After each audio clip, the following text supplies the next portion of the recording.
Hello folks, it's Wednesday and it's time for another episode of After Hours Woodworking. I'm your host Chad Stanton, and on this week's show I'm going to talk to you about some shop updates, a lot of cool stuff that is going to be coming up. Not only that I'll be doing projects, but also upcoming videos. And I'm going to answer some email questions this week. Okay, so as you know, I've been working on my new shop, and this week I got 90% of, maybe 95% of the insulation done and what they call the banding. Unlike a regular framing of a house where I got studs every 16 inches, I've got these horizontal 2x4s in there, which they call in barn building bands.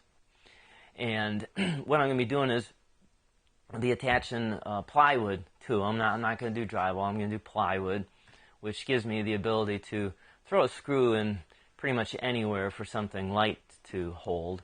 But I also ran a band at the 7-foot mark because I feel if I'm going to hang a cabinet, that would be a nice cleat to be able to drive a screw through and hold the cabinets up there.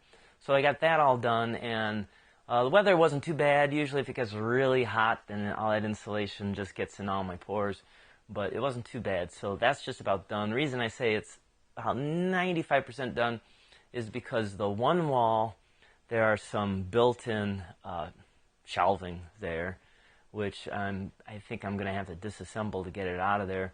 And I also picked up one more window from Habitat Restore because that is where I want to be my spray booth. And that way I can throw a fan in front of that window and help exhaust some of that out. And when I'm not spraying, well, it's just another window to help for cross-breeze ventilation. So that's what's up at the shop. But it was a little difficult for me to get some supplies this week because Monday morning, as I was going out to see a customer, my van broke.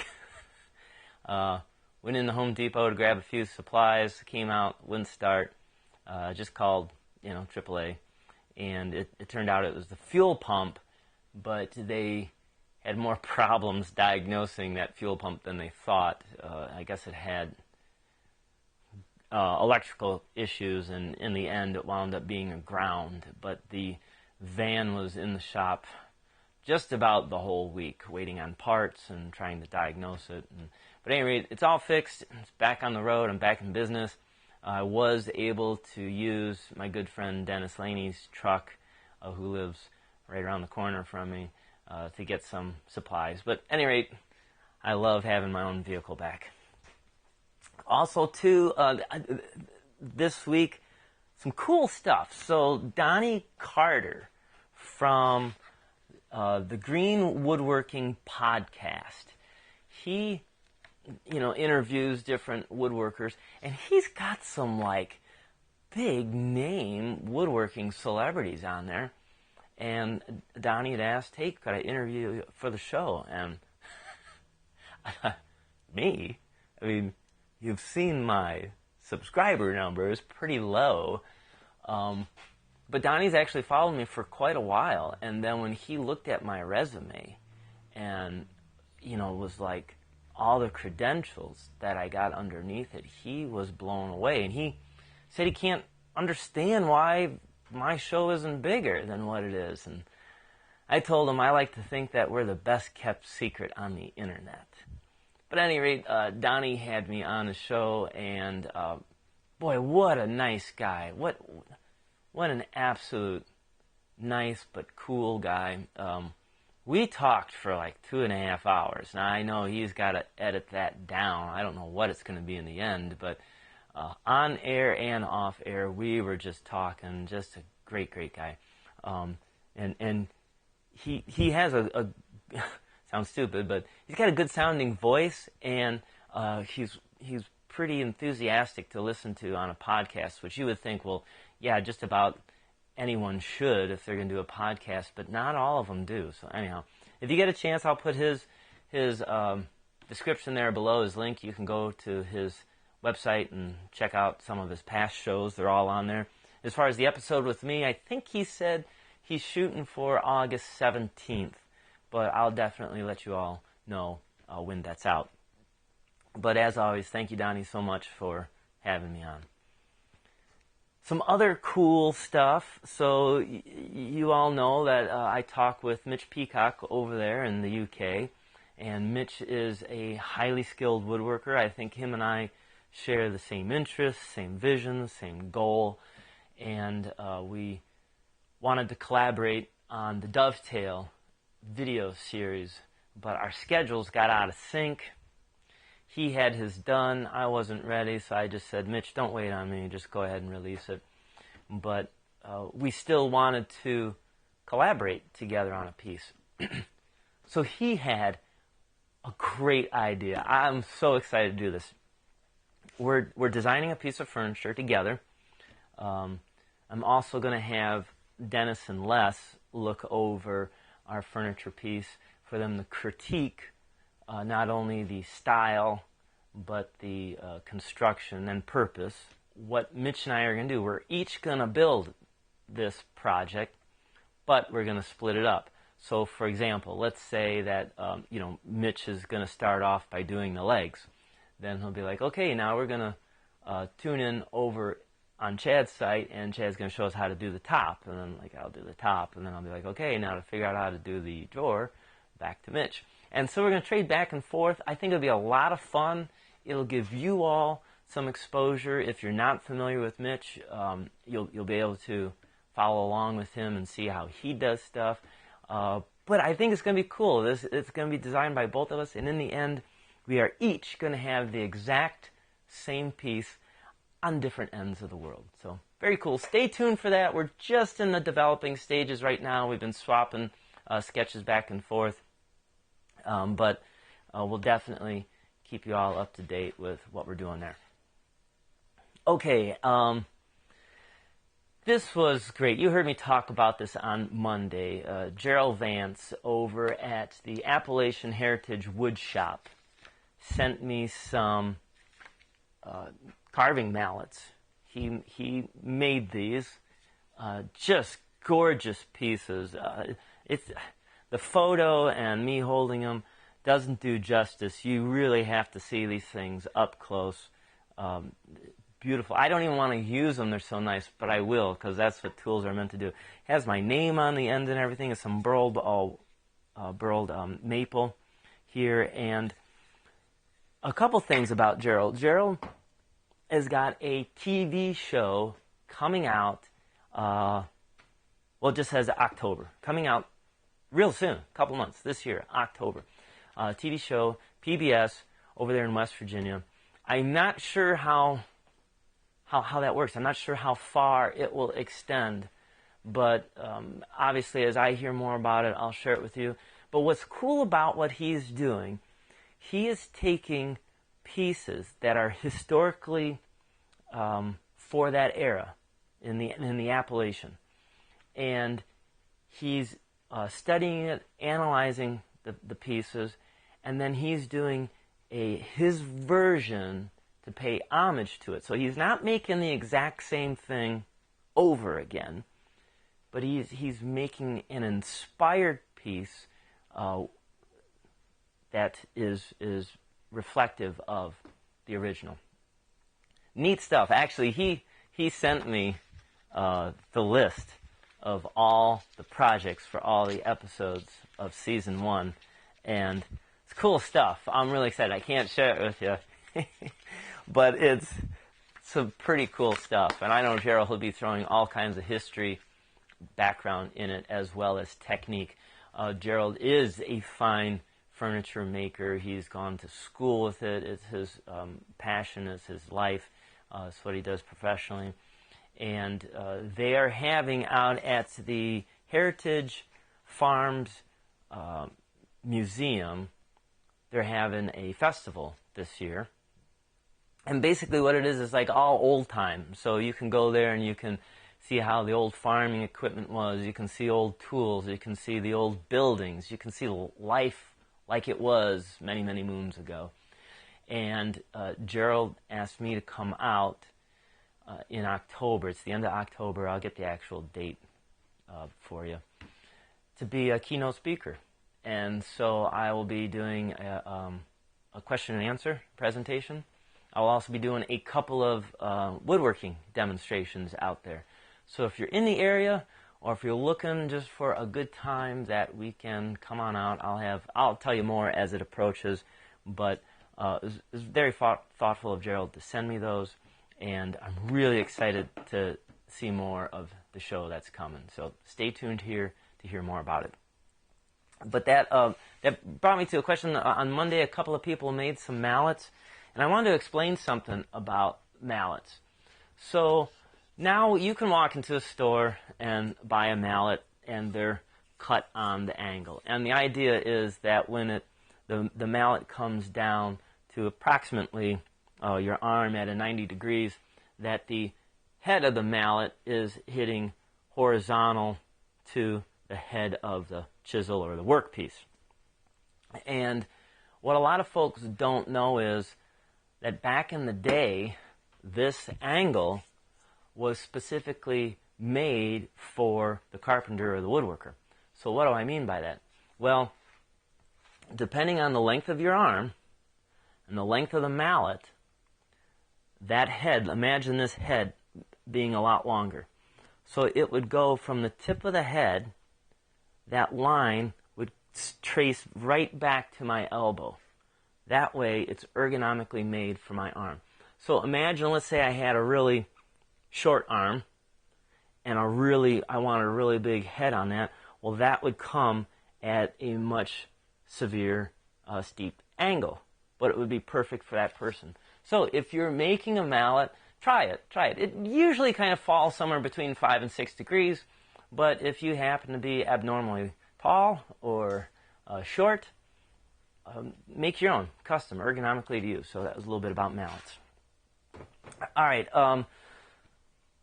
so let me get into what I did on Thursday. You know, on Thursday I go over and see Dennis and Les. Les, as I said, his health is back and forth, not always good. We're trying to finish up some pieces for him. We have this high boy that we've been all chipping in on, and we're just about done with the drawers. But what's cool about it is at the bottom of the unit, you can see how we got the curves on it and everything, and that's going to get a cock bead, just a simple little detail that'll basically just foreshadow, and the shadows and the highlights are really what sets all these old pieces off. So we're going to put a little cock bead in it, but you can see that really tight radius. Well, Les used to make thin strips and do a laminate build up around a form, and Dennis has a different technique. Dennis, I think he said back in the 60s, he used to like to build musical instruments. So we did a pipe, heated it up with a torch, and Dennis would take the piece with just a little bit of water on it. And the idea is to, you put the water on the piece, you don't have to soak the piece, you put the water on the piece, let it steam off of there, but don't let it burn the wood. At any rate, it's amazing the radius that this can get, and so you can see the photos up here of us doing it, and then that piece fitting in there in the end. So that was our practice piece. We were going to have to try and do the good ones on Thursday, but nonetheless, cool stuff to see over there with Dennis and Les. Okay, I'm going to move on to email questions right now, but first, I can see my battery is dying, and I'm going to recharge this. So I'll be right back.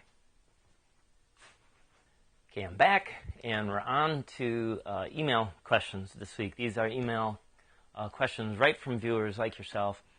And so I wanted to expand on a point I was talking about last week. Last week from Abraham Hashimi, we were talking about clamping up materials and making sure that when we do a glue up clamping, we get everything flat.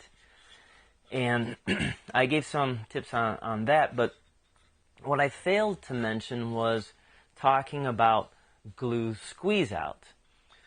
So what I had always done, based on what I had read, was I would try and wait until the glue gets to be about a waxy substance. So you got to wait maybe 15, 20 minutes depending on the temperature. And then with a chisel, I got an old kind of crappy chisel that I would use specifically for this, to scrape it off. Like I said, it was about wax. If I waited too long, if I got sidetracked, it would be dry, and so then what I would use was a card scraper, and I would scrape the glue off. And when I was with Dennis and Les, Dennis told me, terrible idea. In fact, he said just use a wet sponge, and while it's wet, wipe it off. And I was like, Les, I've read in books, magazine articles, they say that when you do that, you're pushing the glue into the wood, especially if it's a real porous wood like oak or something. And, well, I'll just clean up the language, but Les said that's bull crap. The funny thing about Les has easily been doing this over 50 years. Very nice, mild-mannered guy, but when something's BS, he's going to call it out. And he said it's a proven method that works for two reasons. One, if you're trying to wait on that waxy buildup, your timing's got to be perfect, which he's right. There's other things to be doing in the shop. Two, if you let it dry and then scrape it off, the man that I was talking about, today's glue is so strong, essentially, as I'm scraping that off, I could actually be pulling some wood off and thereby leaving me like some tear out, which I hadn't considered. He said that wiping it is the best method for it. And Dennis even went on to say that when you wipe it, you get actually a cleaner glue line, because if you magnify it, the glue, how can I say it, like recedes just a little bit because you wiped it off. And he said that way when it dries, you'll have less of a glue line, less of a staining issue. Now, I know someone's going to probably say, but, Chad, when you're introducing water into the glue, you're diluting it, making it weaker.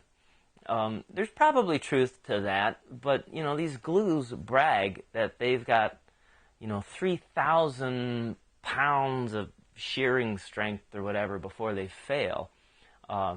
Even if you cut that in half, 1,500, what kind of pressure are you putting on this thing to break that? So I don't think the issue of diluting it is really a case. So at least for me, I'm going to follow the advice of Dennis and Les, and I'm gonna start using the sponge. Okay, from Stefan Chatput, he picked up some oak. I thought he said from a Lee Valley, and he was told that the oak was very, very dry and it was dark. And he asked me if I knew anything about that. Now, I can't say for certain this was with oak, but some years ago I did an article on thermally modified wood. And so what it is this process can be done with any wood species. It was originally made and perfected in the country of Finland. Because of their right off of the sea there, their climate and their humidity is so bad for furniture that they had to come up with a process to stabilize the wood. And so what they do is they literally cook it at a temperature for a longer period of time, and this does two things. One, it takes the moisture out. Two, it also cooks out all the sugars and the different resins in it that bugs typically are prone to like.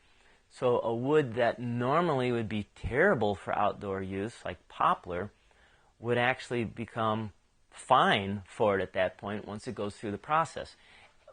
But going through the process, it does cook it a little bit kind of brown. Like I said, I did an article explaining the origins of it. And then I built a project out of it with a picnic table. And it's neat stuff. But when you cut it, it smells good. It smells like marshmallows when you cut it. But it also is very splintery. It makes very fine dust. But let me tell you, I had 2x6s by 16 foot long, and these babies were arrow straight. And they had been sitting around. I think I purchased them from a guy. He had them sitting around for probably about 8 or 10 years. These things were arrow straight. So it could be that's what it was, Stefan, but can't say for certain. But nonetheless, you guys heard about it here, thermally modified wood, and you will find a lot of fence companies and decking people are using this wood, but like I said, it can be applied to any wood, any application. Let's see. Andrew Pritchard. Andrew Pritchard had a question about mitering, and let me grab my miter saw here to give you guys an idea of what I'm talking about. So Andrew made his own crown molding, but his question would apply to any kind of mitered trim that you're doing. He cut it, and parts of the miter would go together tight, and the other part would have a gap. So what I first did, just give me 1 minute. Let me get a few props and I'll show you. Okay, so I got a couple of props here. I have my old miter box, and I've cut a piece of wood already at 45 degrees. And we refer to the point on this as the toe, and the back section here we refer to as the heel. So if you have a gap on your trim, you first have to decide, is it the gap is at the toe or at the heel? So I've got a couple of photos here showing of each. So let's say that you have the gap at the heel, the toes are touching, you got to eliminate that gap. Well, what essentially you need to do is you need to take more off of the toe. Now, keep in mind what direction you're putting your trim in your miter box, because it can reverse. But in this case, if I need to take more off of the toe, I might set this at 44.5 degrees or maybe 44 degrees, because what that's going to do is going to come in, it's going to leave the heel alone, but it's going to shave off more of the toe. Let's say we got the reverse problem. Let's say that the heel is hitting, but the toe, there's a big gap, which means we actually have to take more off of the heel. And so you could set it at 45.5 or 46. And that way, again, the blade would come in, shave the heel, and leave the toe alone. And then you can get up there and test. It gets a little bit more complicated when you're doing crown molding. You have to not only deal with that, but sometimes you have to deal with the compound angle, say it's not plumb. So that's a whole nother subject. But at any rate, I did a video not too long ago, a few months back, on baseboards, and I covered some of those points and a few more. So I'll put that video link in the description below to help. All right, so let me set this aside and get to our next question. This one is from Jeff Burton, and Jeff said he's building a bench for a client and was wondering, should he use Danish oil, Tung's oil, or polyurethane on it for the customer? All right, so that's a loaded question. Finishes are a topic in all themselves. Finishes, I feel, are probably one of my least knowledgeable areas, but I will tell you what I know. So let's break them down. I even added a few more into this list. So tung oil is from trees over in China. They're leaves, fruits, and nuts, and through the process of however they do it, it creates this natural oil. Now, the benefits of the tung oil is it's easy to apply. You can just wipe it on. Again, it's all natural. But it takes a while to dry. It doesn't leave the best finish. You have to do multiple finishes on it to make it strong and adequate. And so in between the dry time, it can be a couple days sometimes before you can put another coat on. So it's not really the fastest finish. It's also typically more matte of a finish. It won't be as shiny. So if you're looking for a high gloss, you won't get that. The thing about the tung oil is you have to consider the customer or the client. Tung oil requires being applied every so often. So I usually tell a customer like once a year, you have to apply another coat.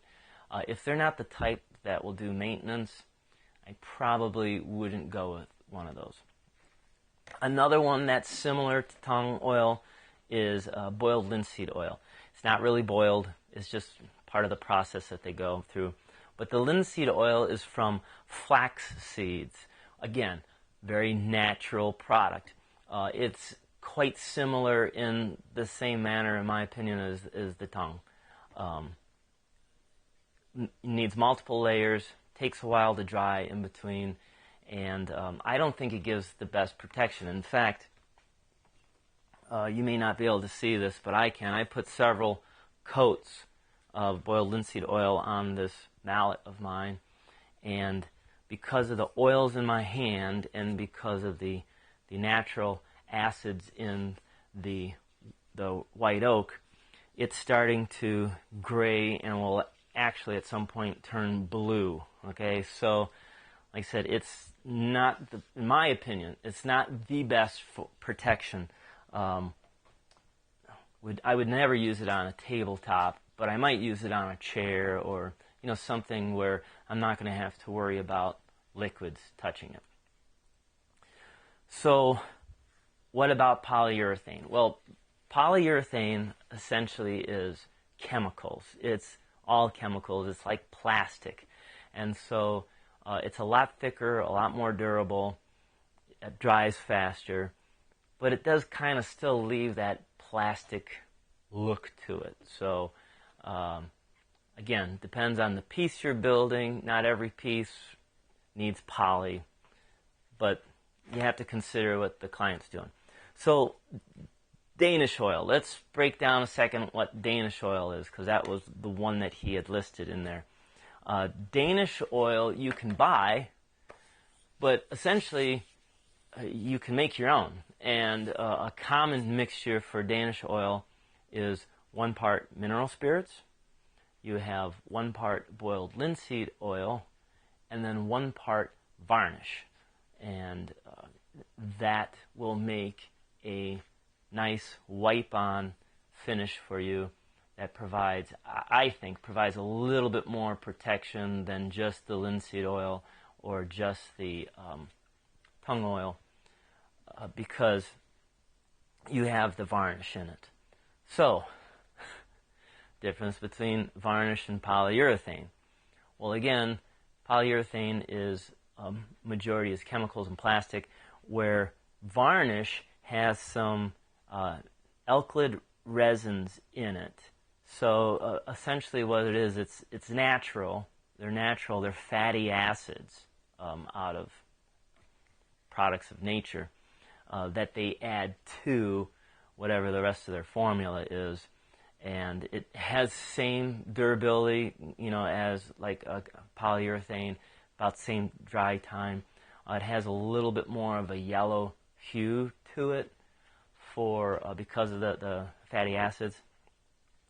But I like to use varnish on a piece that I'm trying to make look like an antique, or I want it to be of that feel, because it adds a little bit of that hue to it. So again, finishes are a whole different subject, really fussy, really picky, but there's a whole bunch out there. So hopefully it introduces you to just the tip of the iceberg of what there is, so you can help choose the right finish for your piece. Okay, I'm pretty much going to wrap it up there this week. I'm not going to do Should You Own It? I don't have a tool or a product this week that I would recommend. I do want to take a second, if you noticed on Monday and on today's show, has some really cool opening graphics there. That is courtesy of Todd Productions, one of the sponsors of the show here. And they do things like graphic design, web design, video stuff, cards, flyers. So if you're in need of any of that, you can click on his link below and look at the material he has and write him and talk to him about what you're doing. I think he gives 10% off for all my viewers. So, as always, thank you so much for watching the show. I am shooting for this Friday. I know I said this last week and it didn't happen. I'm shooting for this Friday for that carving video of the rosette. I didn't have an opportunity to get over here to the shop because the van was broken all week. So I hope to do that actually today, right after this. And, viewer question of the week. Let's finish up with this one. Question of the week.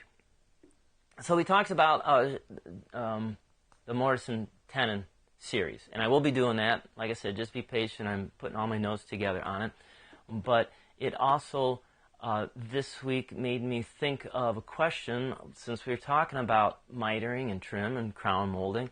I've been saying for years I should be doing a crown molding video.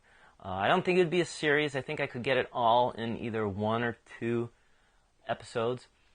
Would you rather see the crown molding video first or the mortise and tenon series? So there it is. Question of the week. Which one first, mortise and tenon or crown molding?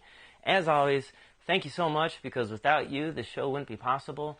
And if you could do me a favor, I know you all are very appreciative of the show, but if you could maybe share this or tell some folks out there about this show, maybe on your social media or maybe just in your circles of woodworking, because we are trying to grow the show.